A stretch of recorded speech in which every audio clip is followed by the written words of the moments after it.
Good morning everyone. I from TSN B.Ed second year. Subject है हमारा EPC understanding of the self, स्वयं की खोज करना। हम बात कर रहे थे हमारे आत्मा विकास, स्वयं का विकास, चेतना के विकास की प्रकृति या विशेषताओं के बारे में। हमने लास्ट क्लास में बात करी थी मानसिक, सामाजिक, आदर्शवादी, आध्यात्मिक, सत्य की खोज, दार्शनिक और नैतिक प्रक्रिया के रूप में आत्मा का विकास होना। हम हमारे आगे के पॉइंट के बारे में बात करेंगे जो कि हमारा 8 पॉइंट है। आइए हम अपने 8 पॉइंट पे चलते हैं कि आत्मा का विकास क्या है, मानवीय प्रक्रिया के रूप में किस प्रकार है।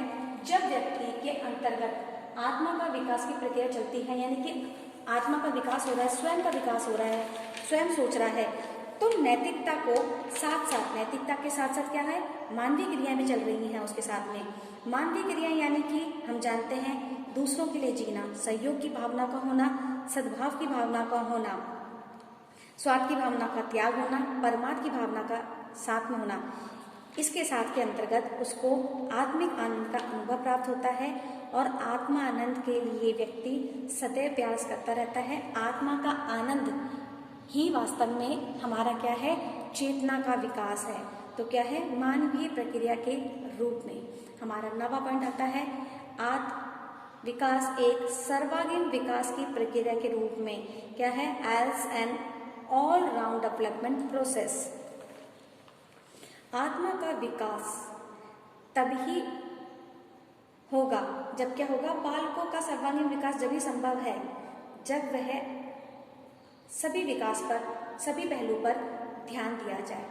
बिना विकास के सर्वांगीण विकास नहीं हो सकता है। हम यहाँ बात कर रहे हैं कि बालकों का हम सर्वांगीण विकास होगा उसका सभी स्टेज पर, शारीरिक, संवेगात्मक, बौद्धिक, जब सारे डेवलपमेंट बच्चे के एक साथ चलते जाएंगे तभी उसका आत्मा का विकास होना आवश्यक है। तो कहने का मतलब है ये नहीं है कि हम एक टॉपिक पर, एक पॉइंट पर बालक का विकास करना है, नहीं, बालक का सर्वांगीण विकास ही क्या है, आत्मा का विकास का प्रोसेस है। उसके लिए नैतिक, मानवीय, दार्शनिक, सत्य, शारीरिक, मानसिक, संवेगात्मक सारे ही मूल्य क्या है, जरूरी हैं। क्योंकि बालक के नैतिक, सामाजिक, आध्यात्मिक, मानवीय में सभी विकास नहीं होता जब तक हम नहीं कह सकते कि बालक का सर्वांगीण विकास हुआ है। जैसा मैंने बताया है कि बालक का सर्वांगीण का मतलब क्या होता है, सर्व, बालक के अंतर्गत जितनी भी क्रियाविधि चल रही है, जितना भी विकास चलता है, उसका सभी का विकास उचित मात्रा में किया जाना बालक का क्या है, सर्वांगीण विकास कहलाता है। हम अपने नेक्स्ट पॉइंट पर आते हैं, आत्मा विकास एक क्या है, सार्वजनिक विकास के हित की प्रक्रिया के रूप में, यानी कि क्या है, ये क्या है, सभी के हित के लिए है। हम बात कर रहे हैं हमारे 10 पॉइंट की कि क्या है, सभी के हित, सार्वजनिक। व्यक्ति का जब आत्मा का विकास होता है तो क्या करता है, हमने बात करी नैतिक मूल्य के, मानवीय, मानवीय का मतलब सहयोग, स्वार्थ की भावना का हट जाना, दूसरे का सोचना, समाज, समुदाय, राष्ट्र, देश के बारे में सोचना। तो क्या है, सार्वजनिक हित की प्रक्रिया के रूप में बात कर रहे हैं हम कि बालक में आत्म विकास के द्वारा जब उसके नैतिक मूल्य, सामाजिक मूल्य, आध्यात्मिक मूल्य, मानवीय मूल्य सभी का पूरी तरह से विकास हो जाएगा, तो क्या है, ऐसा व्यक्ति क्या है, स्वयं के लिए तो विकास कर ही रहा है, उसका आत्मा का विकास हो चुका है। जब ऐसा व्यक्ति, ऐसा बालक परिपूर्ण होकर के हमारे समाज के लिए निकलता है, तो ऐसा सार्वजनिक सभी हितों के बारे में जब वो बाहर निकलेगा तो क्या करेगा, स्वार्थ की भावना से ऊपर उठ करके समुदाय, समाज, राज्य को लेकर के बात करेगा, स्वार्थ को छोड़ चुका है। तो ऐसा बालक या ऐसा व्यक्ति क्या है, सभी के हित के बारे में सोचेगा, सभी को साथ लेके चलेगा, सभी की भलाई के बारे में बात करेगा। और क्या होगा, सार्वजनिक हित, जब व्यक्ति इन सभी मूल्यों से परिपूर्ण है, सर्वसंपन्न है, तो वह सभी के लिए अच्छा रहेगा और भरपूर मात्रा में सभी के लिए सभी कार्य करेगा। सुकरात, प्लेटो, अरस्तु के दर्शन में अगर हम सुकरात का दर्शन पढ़ें, फिलॉसफी पढ़ें, उसके बारे में प्लेटो का पढ़ें, अरस्तु का पढ़ें, तो इन सब के दर्शन के अंदर हमें स्वयं के हित के स्थान पर सार्वजनिक हित की भावना दिखाई देती है। ये सभी के अंतर्गत क्या है, इन सभी का दर्शन, यानी कि सभी किस प्रकार के थे, स्वयं का हित ना सोच करके समाज का हित सोचना, यानी कि अपना ना देख करके सामने वाले के बारे में सोचना, सार्वजनिक हित की बात करना।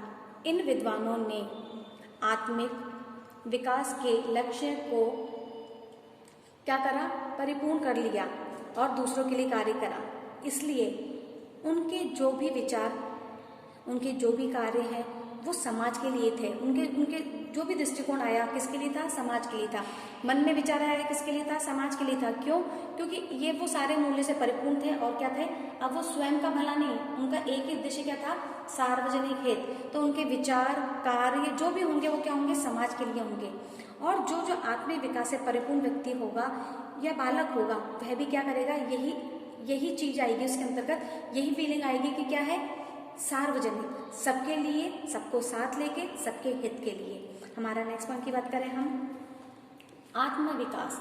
आत्मविकास एक त्याग की प्रक्रिया के रूप में एज क्या है, सरेंडर प्रोसेस, कि भैया त्याग कि छोड़ देना, किसी भी चीज का त्याग किया जाना, कभी भी किसी भी समय पर किसी भी चीज को त्यागना। हमने इससे पहले भी वाले बिंदुओं के अंदर बात करी थी और यही पढ़ा था कि आत्मा का विकास सबसे पहले क्या है, सबसे पहले जो पॉइंट आता है वह क्या है, स्वार्थ को त्यागना। उसकी स्वार्थ के बारे में, खुद के बारे में, स्वयं को खोजना का सबसे पहला उद्देश्य यही है हमारे इस विषय का, स्वयं के बारे में सोच को त्याग करना, स्वयं को खोजना, स्वयं को सत्य का पता लगाने के लिए क्या करना है, हमें सबसे पहले स्वयं के स्वार्थ को त्यागना। दूसरों के हेतु को सोचना, यानी कि स्वयं की इच्छाओं को छोड़ना या त्यागना। जब तक वह स्वयं के स्वार्थ नहीं त्यागेगा तब तक वह आत्मा का विकास मुश्किल है। आत्मा का विकास सक्रिय रूप में क्या है, आत्मसमर्पण या त्याग की प्रक्रिया के रूप में स्वीकार किया गया है।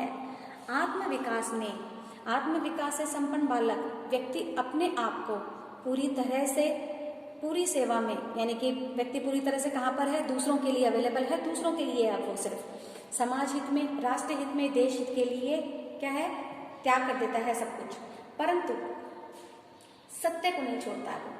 एक चीज वो हमेशा अपने पास रखता है, क्योंकि वो सत्य की खोज के लिए तो निकला है, अपने विकास के लिए खुद को ढूंढ रहा है, सब कुछ त्याग रहा है, नैतिक मानववादी क्या है, सारी चीजें सत्य की खोज, तो वो सारी चीज त्याग सकता है मगर वह सत्य को नहीं छोड़ता है। सुकरात, ईसा मसीह इसी के उदाहरण हैं, जिन्होंने आत्मा के विकास की अवस्थाओं को प्राप्त किया, वे समाज हित के लिए कार्य करा, वे कभी सत्य को नहीं छोड़ा और अपने प्राण त्याग दिए। हमारा लास्ट पॉइंट आता है जो हम बात कर रहे हैं, आत्मिक विकास एक अंतर्निहित योग्यताओं के विकास की प्रक्रिया के रूप में, यहाँ लिखा है हमने लास्ट कि क्या है ये, आत्मा का विकास अंतर्निहित योग्यता, हमारे अंदर छिपी हुई योग्यताओं के विकास की प्रक्रिया के रूप में, अंदर छिपी हुई प्रतिभाओं को निकालना ही क्या है, आत्म विकास का कार्य कहा जाता है। कि हमारे अंदर जो भी कुछ हमारी प्रतिभा है, हमारी चमक को निखारना, हमारे अच्छे गुणों को बाहर निकालना, हमारी अच्छाई को समाज तक लाना, हमारे अच्छे गुणों को समाज के साथ मिलाना, यही क्या है, हमारा कार्य है स्वयं की खोज का। आत्म विकास में प्रत्येक व्यक्ति के अंदर छिपी हुई क्षमताओं, उसकी चमक, उसकी प्रतिभाओं के विकास में प्रमुख स्थान दिया गया है। वर्तमान समय में छात्राओं की योग्यताओं के अनुसार ही उन्हें क्या करी जाती थी, उन्हें शिक्षा प्रदान की जाती थी। क्योंकि क्या था, व्यक्ति में निहित योग्यताएं, यानी कि उसके अंतर्गत बहुत सारी योग्यताएं छुपी रहती थी जो कि पता नहीं लगता था, उसमें मानसिक, शारीरिक, आध्यात्मिक, है ना, तो उसके अंतर्गत क्या है, उसके अनुसार उसको शिक्षा देना और उसकी योग्यताओं को बाहर निकालना, उनकी अंदर छिपी हुई योग्यता को बाहर निकालना और उस बालक को, व्यक्ति को क्या है, चमकीला बनाना, उसकी प्रतिभाओं से युक्त परिपूर्ण बनाना। तो हमने हमारी 2 क्लास के अंतर्गत, हमने हमारी पहली क्लास में बात करी थी हमारे 1st to 7th पॉइंट के बारे में, हमारी पहली क्लास में हमने बात करी 1st to 7 और हमारी 2nd क्लास में बात करी हमने 8 to 12 पॉइंट के बारे में। तो यहाँ हम हमारे 1 से 12 तक के बिंदुओं के अंदर हमने देखा कि भाई आत्मा का जो विकास है ना, उसकी क्या क्या उस प्रक्रिया के अंतर्गत, उसकी प्रोसेस के अंतर्गत क्या क्या विशेषता है, क्या क्या क्वालिटी है और क्या क्या चीजें होनी चाहिए। तो इनके आधार पर ये बात तो स्पष्ट है कि आत्मा के विकास की क्रिया क्या है, अंदर छुपी हुई, अंदर चिंतन, मंथन, अभ्यास और आदर्शवादिता के सभी आधारों पर टिकी हुई है। जो व्यक्ति मानव को मनुष्य बनाते हैं, इंसानियत सिखाते हैं, दूसरों को जीना सिखाते हैं, दूसरों की दुख तकलीफ को महसूस करना सिखाते हैं, क्या है, यही वो प्रोसेस है।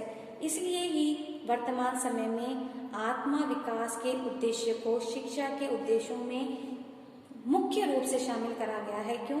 क्योंकि शिक्षा के उद्देश्य तो शिक्षा प्राप्त करना है, एक सामाजिक है, एक नैतिक है, सारा करके एक ऐसा नागरिक बनना जो समाज और देश के लिए अच्छा है।